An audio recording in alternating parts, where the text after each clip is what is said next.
Phone tapping కేసులో హరీష్కు నోటీసులు. ఇవాళ ఉదయం 11 గంటలకు హాజరు కావాలని సిట్ ఆదేశం. చక్రాధర్ గౌడ్ ఫోన్ ట్యాపింగ్ వ్యవహారంలో విచారణ.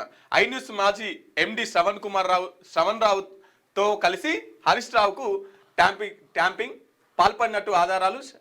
శ్రవణ్ రావును మరోసారి విచారించే అవకాశం. ఫోన్ ట్యాపింగ్ కేసులో కీలక పరిణామాలు చోటు చేసుకున్నది.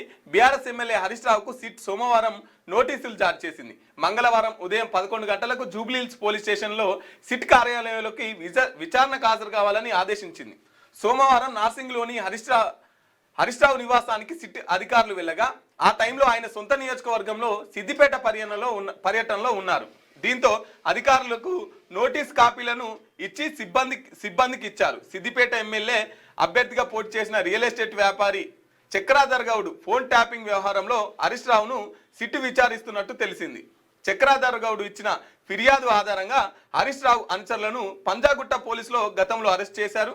సిట్ కూడా వారిని స్టేట్మెంట్ రికార్డ్ చేసినట్టు తెలిసింది. ఐ న్యూస్ మాజీ ఎండి శ్రవణ్ రావుతో కలిసి హరీష్ రావు ఫోన్ ట్యాపింగ్ కు పాల్పడినట్టు సిట్ ఆధారాలు సేకరించింది. ఈ క్రమంలో హరీష్ రావు నోటీసులు జారీ చేసింది. కాగా ఫోన్ ట్యాపింగ్ కేసులో ప్రధాన నిందితుడైన ఎస్ఐబి మాజీ చీఫ్ ప్రభాకర్ రావు సహా నిందితులైన మాజీ పోలీస్ అధికారి వాంగ్మూలాలను టెలికాం సర్వీస్ ప్రొవైడర్ల నుంచి అందించిన 618 నెంబర్లకు చెందిన ఫోన్ ట్యాపింగ్ లిస్ట్ ఆధారంగా సిట్ దర్యాప్తు చేస్తున్నది. ఈ కేసులో బీఆర్ఎస్ మాజీ ఎమ్మెల్యే చిరుమూర్తి లింగయ్య, జైపాల్ యాదవ్ను ఇప్పటికే విచారించింది. వాళ్ళ నియోజకవర్గాల్లో ప్రత్యర్థులు సహా వ్యాపారవేత్తల ఫోన్ ట్యాపింగ్ల వివరాలు సేకరించింది. రైట్. ఎవరైతే చక్రాధర్ గౌడ్ గారు మా ఫోన్ ట్యాపింగ్ చేసిరని చెప్పేసి పంజాగుట్ట పోలీస్ స్టేషన్లో కేసు పెట్టిరు. కేసు పెడితే ఆ విచారణ ఇంకా కొనసాగుతూనే ఉంది. ఒక దగ్గర 2.5 సంవత్సరాలు అవుతుంది విచారణ చేపట్టి.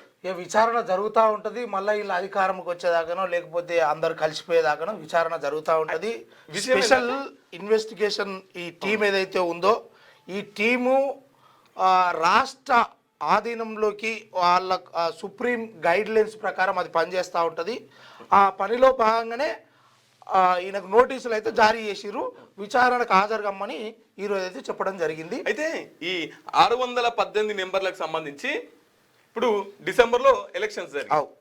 డిసెంబర్ కంటే ఒక 1 మంత్ బిఫోరే ఈ 618 నెంబర్లను ఫోన్ ట్యాపింగ్ చేసిరంట. ఎలక్షన్ కి ఒక నెల ముందు 618 నెంబర్లు ఎందుకోసం ట్యాపింగ్ చేసిరు, ఎవరెవరి ట్యాపింగ్ చేసిరు అనేది విషయం ఏంటంటే, ఇప్పుడు నిన్న ముఖ్యమంత్రి గారు మేడారం పోయి మంచిగా మొక్కులు చెల్లించి ఇలా దావసుకు పోతున్నారు.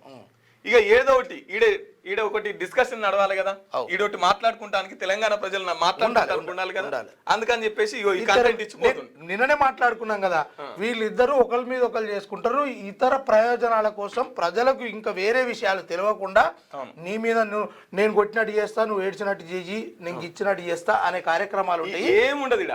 ఈయన అట్లా పోతాడు ఇట్లా వస్తాడు గంతే. ఇక విచారణ పేర మీకు వార్తలు రాయడం, విశ్లేషణ చేయడం వచ్చా? అన్యాయాన్ని ప్రశ్నించడం తెలుసా?